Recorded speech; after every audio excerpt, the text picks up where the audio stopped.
اس جلسے میں وہ عمران خان کے نقش قدم پہ چل پڑے۔ اس جلسے میں جو نئے وزیر اعلیٰ ہیں انہوں نے بڑے بڑے انکشافات بھی کیے ہیں اور انقلاب کا اعلان بھی کر دیا۔ تو دیکھیں خیبر پختونخوا کی ان عوام کی آنکھوں میں یہ چمک دیکھیں، تبدیلیاں نہیں رہی، تبدیلی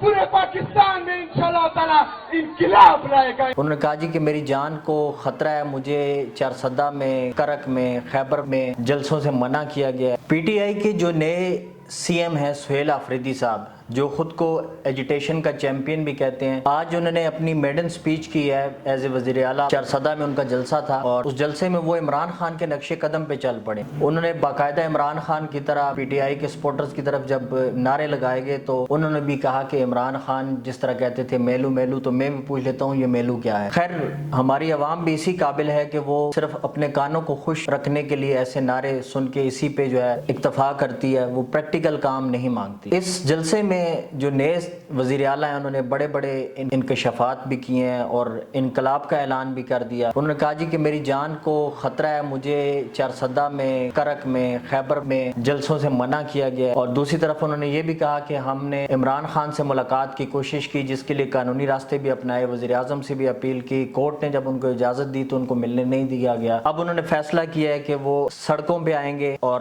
احتجاجی سیاست کا وہ نیا چہرہ بھی سمجھے جاتے ہیں، اور انہوں نے خود بھی اپنے آپ کو ایجیٹیشن کا چیمپئن کہا ہے۔ ایک طرف تو پی ٹی آئی جو ہے احتجاج کی سیاست پہ واپس آ رہی ہے، لیکن دوسری طرف کل ایک بڑا اہم انکشاف کیا گیا ہے جو کہ پی ٹی آئی کے دیرینہ ساتھی ہیں شیر افضل مربت۔ شیر افضل مربت نے آسما شیرازی کے ساتھ پروگرام میں یہ کہا کہ عمران خان تو ڈیل کے نتیجے میں رہا ہونے لگے تھے، جس میں کہ اسٹیبلشمنٹ، حکومت، پی ٹی آئی پرنسپلی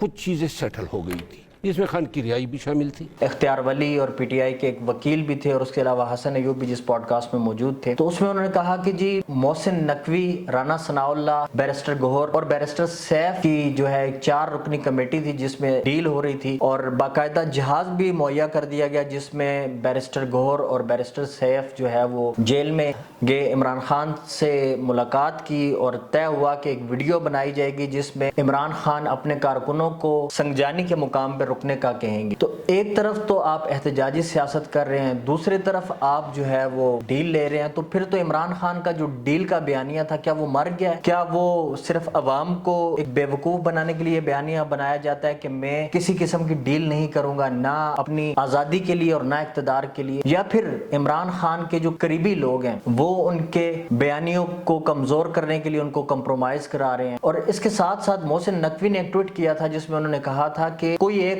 فرد کا نام بتا دیں جنہوں نے اس کو ڈیل کی آفر کی تھی، تو کیا پھر محسن نقوی بھی جھوٹے ثابت ہوئے؟ خیر، یہ باتیں تو گورنمنٹ اور اپوزیشن کی ہیں، لیکن عوام کے لیے اس میں اہم پہلو یہ ہے کہ دیکھیں یہ سیاستدان قابل اعتبار نہیں رہے۔ یہ جتنی بھی پرانی سیاسی جماعتیں ہیں یہ قابل اعتبار نہیں ہیں، یہ اپنے مفاد کے لیے ہمیشہ کسی بھی طرف چلی جاتی ہیں، اور دوسری طرف اس میں جو احتجاجی سیاست میں ہیں کئی جو ہے لوگ اپنی جانیں گنوا بیٹھے ہیں، وہ چاہے پی ٹی آئی کے ہیں، وہ کسی بھی جماعت کے ہیں۔ تو عوام کو اب دیکھنا ہوگا کہ وہ ہم جیسی نئی جماعتوں کو، امن ترقی پارٹی جیسی جماعتوں کو موقع دیتے ہیں یا پھر انہی کے دھوکے میں آئیں گے۔ یہ تو پہلا پوائنٹ تھا۔ دوسرا جو ہے ایک اہم ڈیولپمنٹ ہوئی ہے کہ جو مذہبی جماعت ہے ٹی ایل پی، اس پہ پابندی لگا دی گئی ہے اور باقاعدہ نوٹیفیکیشن جاری ہو گیا ہے۔ ٹی ایل پی نے اکتوبر کے اندر ایک ملین مارچ جسے غزہ بچاؤ تحریک کا نام دیا گیا تھا اس کا اعلان کیا، جس کے نتیجے میں پنجاب کے مختلف شہروں میں مظاہرے ہوئے، احتجاج ہوئے، اور پرتشدد جو احتجاج ہے اس میں مختلف مقامات پر شیلنگ بھی ہوئی، فائرنگ کی بھی جو ہے اس میں خبریں آئی، اور ٹی ایل پی کی طرف سے کلیم کیا گیا کہ ان کے ہزاروں کارکن اس میں شہید کیے گئے اور ہزاروں زخمی ہوئے۔ اس سے پہلے ہوتا یہ تھا کہ ٹی ایل پی اس سے پہلے بھی جو ہے ان پہ پابندی لگائی گئی 2021 میں بھی، لیکن بعد میں ایک ایگریمنٹ ہوا اور وہ